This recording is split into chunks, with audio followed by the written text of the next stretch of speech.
Сәлем бердік, құрметті қазақ елі.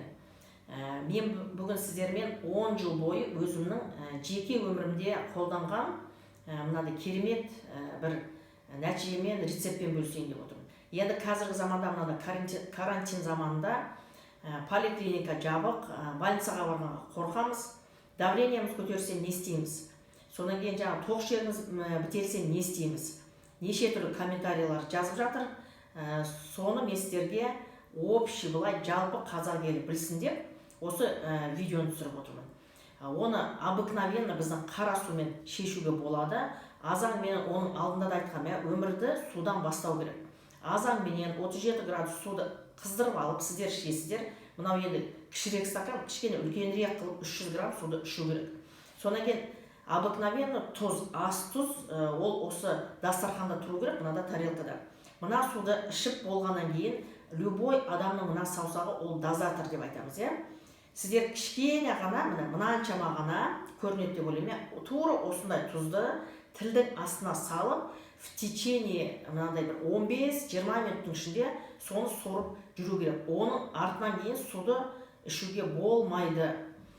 Тура осы процедураны күні бойы 5-6 рет істейтін болсаңыз, ең біріншіден тоқ ішекте бүткіл проблеманың бәрі кете бастайды. То есть сізде нарушение, если гормонального фона нарушение толстого кишечника, то есть үлкен дәрет шықпаған жағдайда, бұл сіздерде водно-солевой баланс, ол именно осы нормализовать етеді.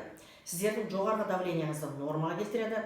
Егер де әйелдердің трубасы бітеліп жүрген барады ғой, гинекологқа барып, оған қаншама ақшаны беріп, продувание жасап сөйтеді. Именно осыны обыкновенный нәрсені жасау керек. Үйде отырып осындай еммен қолдануға болады. Сондықтан енді қарап отырмай осыны істейтін болсаңыздар, бұл керемет енді емдік қасиеті. Осы 10 жылдың бойында қаншама адам осы рецепт бойынша нәтиже алып жатыр. Сондықтан да қарап отырмай осымен қолданайық. Мынау дүние бұл физраствор дейді. Физраствор деген мен жаңа айттым, 1 литр су, ол 10 грамм тұзды сол разведенном виде оны физраствор деп айтады. Оны тамырға салғызбай-ақ, үйде отырып осындай обыкновенный нәрсені істейтін болсақ, су бар, тұз бар, ешқандай ақша кетпейді сіздерге, тек қана мүмкін тассайға кететін шығар, оны сатып алып, сөйтіп таза сумен қолдану керек. Содан кейін өрі суды, ол қайнатылған суды ішпей-ақ қойыңыздар, тек қана қыздырып, ертеңгісін ғана ішу керек, оны 37 градус қылып. Оны не үшін тағы да түсіндіріп айтып кетейін. Өйткені біздің тоқ ішегіміз 38 плюс болып тұрады. Мен оның алдында да айтқам, сіздер бүгін үлкен дәретке шықпадыңыздар, ертең үлкен дәретке шықпадыңыздар, екінші күні үлкен дәретке шықпаған кезде именно сол тоқ ішекте бізде ашыған, қышыған процесс басталады.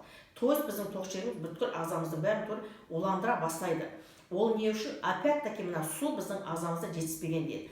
Мына свободная вода дейді ғой, адамның ағзасында осы свободный су бізде 80-90% ағзада болу керек. Күніне хотя бы 1-2 литр су бізде ішіп тұру керек. Ол чай, сок, сорпа жаңағы, оның ішіне кірмейді. Өйткені жеке консультацияға келген кезде маған айтады, оны сок ішкен ішіне кіре ма? Менің жаңағы сорпа ішкеніміз кіреді ма? Ол кірмейді. Тек қана таза су 2 литр күніне ішу керек. Енді көріскенше күн жақсы. Әр қазақтың семьясында именно мынандай обыкновенный простой методиканы қолдансаңыз, и то хотя бы сіздер денсаулықты сақтап қаласыздар.